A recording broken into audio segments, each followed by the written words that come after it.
After the first panel discussion, now we will have a technology presentation by Sushim Mukerjee, SPS Lead Enterprise from Dell Technologies on creating value in a digital world, the role of emerging technology. I invite Sushim Mukerjee for this technology presentation. Over to you, Sushim. Thank you. Hello, everyone. Thanks for giving me this opportunity to share one of the perspectives that Dell Technologies has on the role of emerging technologies with regards to creating value in this digital world, especially in these unprecedented times. So we'll briefly touch upon a few areas, beginning with the emerging technology landscape, the tenets of hybrid cloud, our take on the workload profiles, and an introduction to an exciting new generation platform that we have recently unveiled. So getting started, as is being seen all around, technology is really changing every industry. We see traditional industries like agriculture and farming using edge devices and drones for smart farming with big data to help optimize their yields and livestock. Retail and financial services companies are moving increasingly sophisticated services online and making them mobile friendly to better understand and engage with their customers securely and from anywhere. Now, with the global economy going digital, it's critical that the organizations transform to meet this growing need. IDC alone estimates 60% of the global GDP will be digital by 2022. This means that, for the physical goods, 60% of the revenue in the value chain will be derived via these digital means. Competitive advantage, therefore, will increase by a result of the insights derived from data and the software that really drives the digital experience in a multi-cloud world.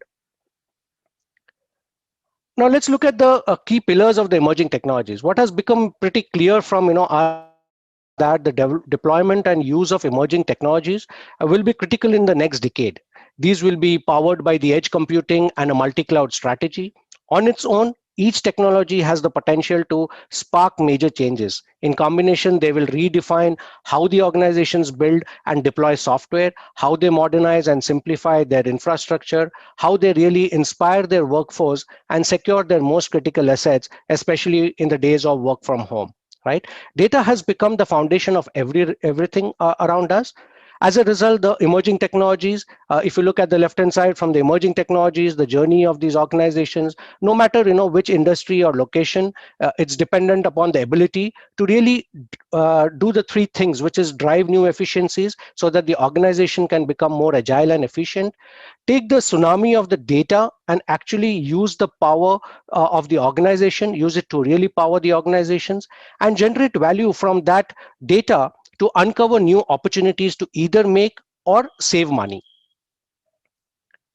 And it all begins starting from the edge to really unlock that. Look at the emerging landscape, emerging technology landscape. Together, these technologies cover a company's needs from real-time market insights to data-driven business intelligence to scalable technology solutions.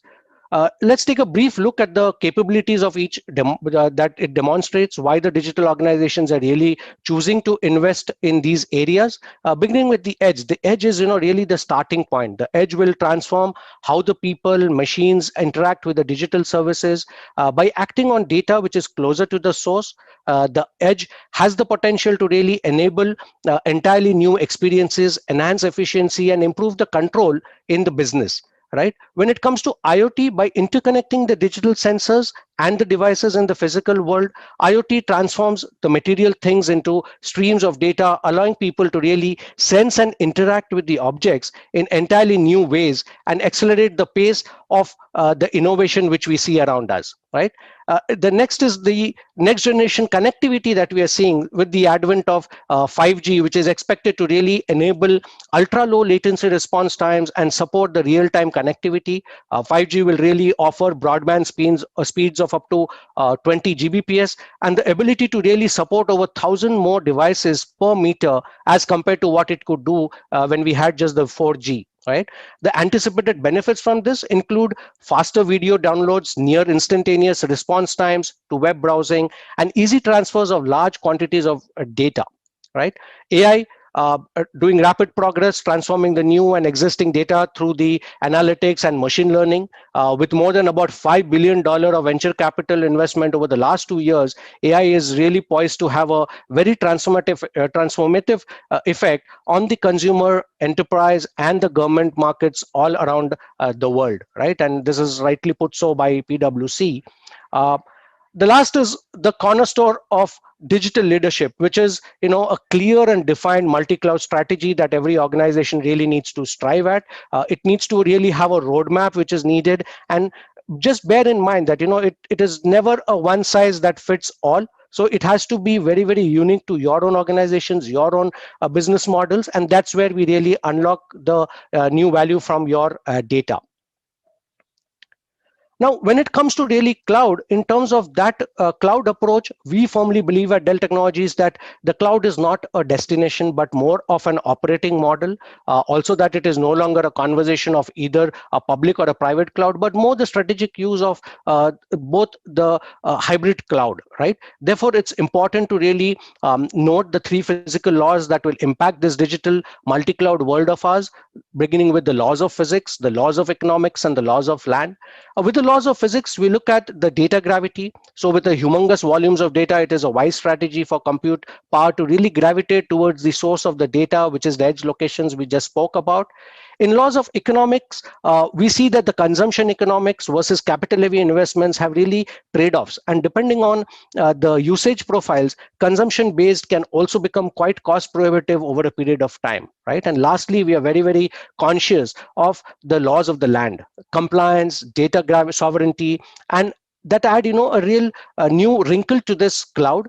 As the organizations and the governments have become more data savvy, the requirements to really protect it have become that much more advanced. That means that data which could really flow freely across borders or be exposed might now, by legal decree, be that much more constrained, right? The implications of really getting it wrong can be quite severe, and as such must be a deep consideration when making decisions on where the workloads really reside, right? It is all about the landing zones of the data, which we are going to discuss a little more in detail. But the narrative that the data centers are really going away has proven to be pretty false. 92% of the respondents to ESG research's hybrid cloud tipping point analysis indicated that their cloud strategies were inclusive of having on-prem data centers. Also, what we saw, 83% of the organizations value the consistency of infrastructure from their data center right to the public clouds.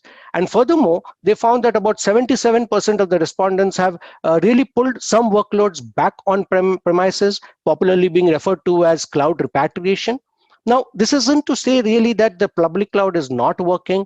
It is only that the organizations are rather realizing that certain businesses and application requirements can create that dynamic where the workload is best suited probably to be on-prem at times, right? And for this reason, the organizations must really start thinking about cloud as an operating model, because when you just think about it as a place, that means that any workload not in a public cloud fails to benefit from those attributes of your all important data, right?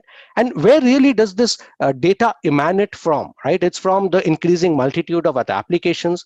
Now, we at Dell Technologies know some of these applications very well. We are specialists in some of them, and also some that we really do not understand and that much about, right? But the problem, however, was not only the growing number of applications, the volume, the velocity, the pace at which they were coming into our businesses, but also the changing nature of data itself, right? That is involved in these applications, which is becoming increasingly disparate, diverse, and distributed. Now, our job is to be those workload specialists, right? Whilst we don't understand all the applications very well, what we really do understand incredibly well is the workload profiles and its characteristics that they generate, right? Now, what we can then create is a smaller number of application profiles, right? Or characteristics that say a smaller set of buckets, to say so, which gives us an opportunity to really consolidate some of these applications into these buckets, right? Into these buckets which we consolidate, and then let's look at this workload profile being superimposed on what we really call the grid, right, which is for the four IT operating models. On the left side of this grid, you see that we have the physical and the virtual worlds, right? On the left side, they are typically associated with enabling the IT to construct infra, and the operations are more change process driven. When we're looking on the right hand side, we see more of an as a service model, infrastructure as a service, platform as a service, now being more popularly referred to as container as a service, which are more cloud like, right, which enables you to really consume infra vis-a-vis constructing it. It enables you to really have a self-service model, fully automated with a chargeback mechanism around it. And as IT, your challenge becomes really to how do you really rebalance your workloads and resources across all these four operating models, wherein we have started realizing that there are three workload optimizations that we really need to think through when we try to do this, right? On the leftmost side, you see certain workload types like your mainframe, specialized vertical apps such as EMR. These are always going to remain physical, right, and remain on-prem. What we really want to do with these workloads is help you modernize them by increasing the efficiencies in the process, reducing the cost associated with it.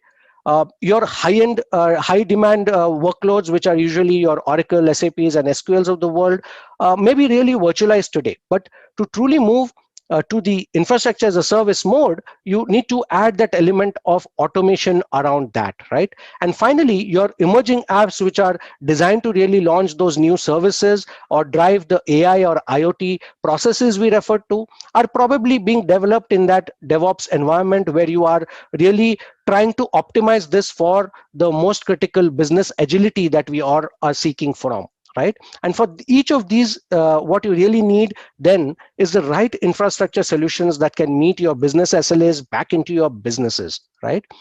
And let me enumerate, how we really did this for a couple of customers of ours when it comes to Seagate, and look at how we have done the same thing for Santander in the IAS and and the past kind of environments, right? Beginning with Seagate, which is a money transfer services organization operating in around 130 countries across Latin America and Mexico. Now, because the customer really couldn't operate fast enough, given their on-prem infrastructure, which was consisting of a sort of a storage zoo, with all vendors really participating from time to time, they began to really start looking at moving into AWS, right? But within less than 3 years, what they really realized was they were ending up spending $90,000 per month, growing rapidly at the rate of 50% year on year, right? Which was quite unsustainable for them to look forward to. So what the customer did is engaged with Dell Technologies SPS team and discussed the ability to really implement an on-prem cloud-like operating model with highly automated HCI technology and complete the consolidation of their environment, which would save them millions. Through a meticulous business value assessment, which is a very mature tool that we use, we measured every metric associated with the customer's business on an as-is basis. We then compared it with the solution which we proposed and showed a whopping 1,245% ROI and a $16.8 million in net benefits through our proposal around VxRail. The solution really comprised of the industry's fastest growing hyperconverged solution, which is VxRail, combined with VMware's licensing, all centrally managed through our VxRail manager interface, which is a GUI very similar to what vCenter offered, thus helping customer reduce the time to market for their business altogether, right? The second reference point is, what we did with Santander Consumer. Now, it's a car finance company, part of the Santander banking group, known quite for their respectful banking. When Santander really wanted to reduce the data center footprint and leverage the software-defined storage as a means of deriving an agile and cloud-like experience, they opted for Dell Technologies' PowerFlex solution. Now, what the PowerFlex operating system really provided Santander was with a highly scalable, flexible, and resilient platform.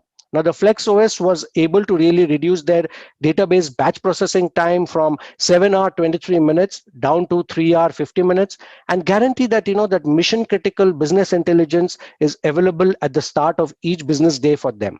Now, due to the many-to-many rebuild operation, which is inherent in the Flex operating system architecture, an entire node of 25 terabyte was rebuilt and reprotected in just under an hour during the testing, which easily exceeded the bank's resiliency success criteria. Now, when they tried to do this on some competitive platforms, they failed quite miserably, and it took much longer time. This project obviously is therefore the first of many that Santander really embarked on and continued on that journey to have that as a infrastructure standardization form on a single platform that could handle all of their block workloads which they carry, right? I hope these two examples really gave you a view into how we are using our technologies.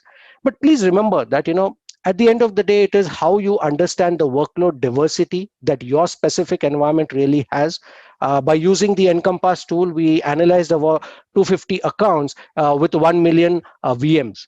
What we really found was that, and on an average, the 80-20 rule really kicked in, right? Where you had 80% of the VMs which are associated with these general purpose workloads, which are compute, CPU intensive. These are, that general purpose virtual apps that can be fully automated, software defined, and provide a massively scalable an environment that could work very nicely with VMware for a consistent operations control plane. These 80% of the VMs were using just about 50% of the storage, which is a classical fit for an HCI platform like what we provide in our VxRail platform, and we discussed that in the Seagate example. What we really then see that the remainder of the VMs, which is the 20% of it, really consume the balance 50% of the storage, right? So you notice that a very small amount of VMs are really utilizing a disproportionate amount of the infrastructure resources, right? And that is where they are trying to consume those storage intensive workloads, which are specialized, high value, mission critical virtualized apps that require a classical 3-tier architecture, and that's what is the right fitment. What we really try to do there is optimize it for the simplicity and automation as much as possible.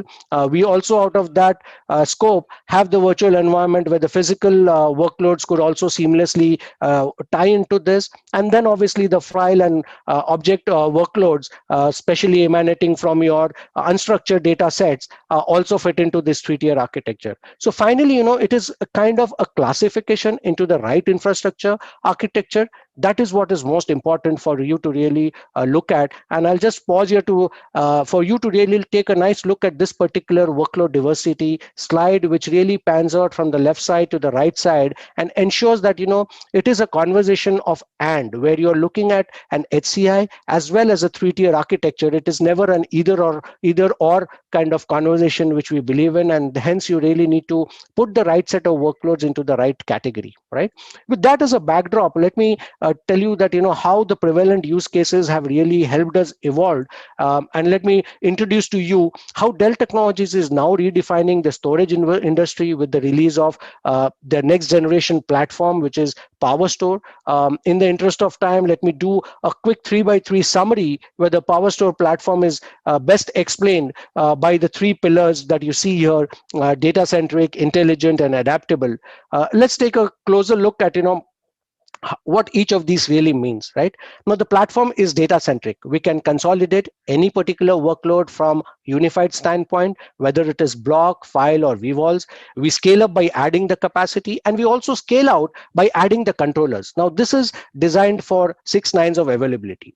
With the active end-to-end NVMe controllers, next-gen media of solid-state drives, and storage class memory, this platform is very much capable of addressing performance asks emanating not only from your traditional workloads, but also those new age application environments, right? Even compared to our own previous generation Unity XT platform, this is 7 times faster with about 3 times lesser latency, right? We deliver all of this with the most cost effective, most efficient, effective capacity envelope due to the latest quick assist technology, which is built in onto the controllers. You really do not need to worry about the impact that it will have on your production IOs, and yet do an inline data reduction with intelligent dedupe and compression, thereby delivering a 4:1 data reduction guarantee on this particular platform. When you look at the second pillar, which is where we look at the intelligence element which PowerStore has. Why do we say so? It's programmable, which is API enabled. We can automate the storage provisioning processes, whether to integrate your VMware capabilities like VRO, VRA, to address those Ansible playbooks, or really creating those container based integrations for your Kubernetes deployments, right? This allows us to deploy the system with far fewer manual steps, less risk, and thus deploy the resources in seconds, which really used to take days in time, in the past, right? It's also pretty autonomous.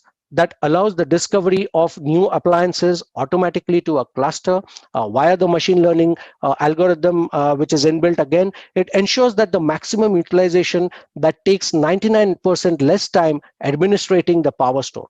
Now, with native integration into our Cloud IQ tool, we can then do proactive health analytics to help reduce and plan risks, and then plan ahead, right? The inbuilt health scores, accessible even on your smartphone devices as an app, provides a very comprehensive system snapshot on operational status, available storage, and gives those performance alerts which are very critical. You would then have, a very actionable analysis and planning data at your fingertips all the time, and all coming to, a single pane of glass.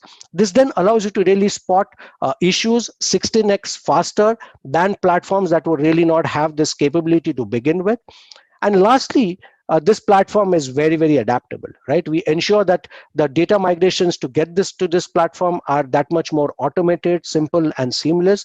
We package it with the flexible consumption models like Dell Tech on Demand or pay-per-use with our Flex on Demand offering in conjunction with our Dell Financial Services. Please discuss this with the teams whenever you are embarking on a new project. We looking at the backend of how we are really backing this with the industry's most complete future-proof program, and we also ensure that you can then seamlessly keep modernizing this infrastructure without a forklift upgrade going into the future at all, right? But what I'm most excited about this technology is its flexible architecture, right, with a unique flexible deployment methodology. Now, the beauty of the PowerStore operating system is that this being an absolute grounds up containable technology, it introduces a very unique concept of an apps on hypervisor deployment methodology that allows the ESXi to be run directly on the storage controllers, thus making it very ideal for those data intensive demanding workloads. Very similar to, what you can do for an HCI environment, but specifically for your data intensive workloads. So what we do here is just to take you to, again, back to the edge conversation. We begin at the edge locations, right? You can start thinking about those regional medical centers, remote manufacturing plants and facilities. Now you can innovatively run analytics locally on the different types of data like RFID tracking, medical telemetry, metadata collation from oil and gas rigs, and so on and so forth, and yet end up saving about 70% of your rack space, right? Now it doesn't stop there, because what we could then extend this is go into the core data center by doing a native data replication from the edge to the core. And once inside the data center, we could now move those data sets for further massaging of the data to environments that need more scalable compute like your VxRail HCI platforms, or you could also use your existing ESXi farms in conjunction with your storage deployments, which you would have, or deploy additional sets of storage, right? And then start looking at how you leverage technologies like VMware Cloud Foundation in creating those workload domains, adding those landing zones, thereby giving customers a full automation workflow and allowing them to pick and choose where their application needs to live for the time they need to, and all in a very, very absolutely non-disruptive manner. And because we have the ESXi already integrated into your application landscape via the apps on facility, which I discussed about, you're looking at how you can then transition this entire thing to a public cloud of your choice. So in the true sense, really achieve what you want to do from an edge to a core to a completely multi-cloud journey in a very, very seamless manner, right? So I'm just trying to tie back this particular new technology innovation to the conversation of how we are looking at a multi-cloud journey for your entire data sets going across this in a very, very seamless manner. This then is the real benefit of this particular platform, which is truly a next generation storage platform, very, very futuristic looking. Our friends in the industry are really trying to catch up with many of these elements. I would strongly urge that you please have your teams align with our teams to have that 1 hour critical conversation with our customer solution center, where we could really do a demo to take you through this in a little more detail. With that, let me end this session, and thank you very much for giving this opportunity. Thank you again. Thank you so much, Sushim Mukerjee, SPS Lead Enterprise at Dell Technologies, for this presentation. It was indeed an amazing one, and I hope all the delegates who are watching us live would have loved it. I request everyone, if you have any query, any question related to this technology presentation, you can please get in touch with the Banking and Finance Post team, and we will be happy to connect you all with Sushim Mukerjee. Thank you so much, Sushim. And now I request everyone to please visit the networking, the exhibition area. We are breaking here for the networking and exhibition visit. Thank you so much.